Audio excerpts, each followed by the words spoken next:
अस्सलाम वालेकुम friends, welcome back to my YouTube channel daily tips with Asma. आज के इस वीडियो में हम आपको बताएंगे आलिया नाम के बारे में अनोखी और दिलचस्प मालूमात। आलिया नाम का शुमार लड़कियों के नामों में होता है। आलिया एक इस्लामी नाम है।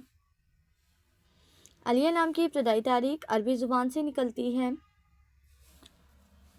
आलिया नाम की लड़कियों के लिए खुशकिस्मत नंबर 2 माना जाता है। माहिरीन के मुताबिक आलिया नाम की लड़कियां बहुत कम बोलने वाली होती हैं। आलिया नाम का मतलब है बुलंद मुर्तबा। आलिया नाम की लड़कियों के लिए खुशकिस्मत दिनों में बुध और जुम्मे का दिन शामिल है। आलिया नाम के अफराद के लिए मुवाफिक रंगों में सब्ज़ और पीला रंग शामिल है। आलिया नाम के अफराद के लिए मुवाफिक पत्थरों में फ़ैरोज़ी पत्थर शामिल है। खुशकिस्मती वाली धातुओं में हिंसों के हिसाब से कांसी और तांबा शामिल है।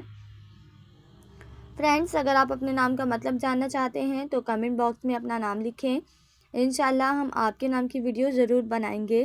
Thanks for watching. अल्लाह हाफिज़।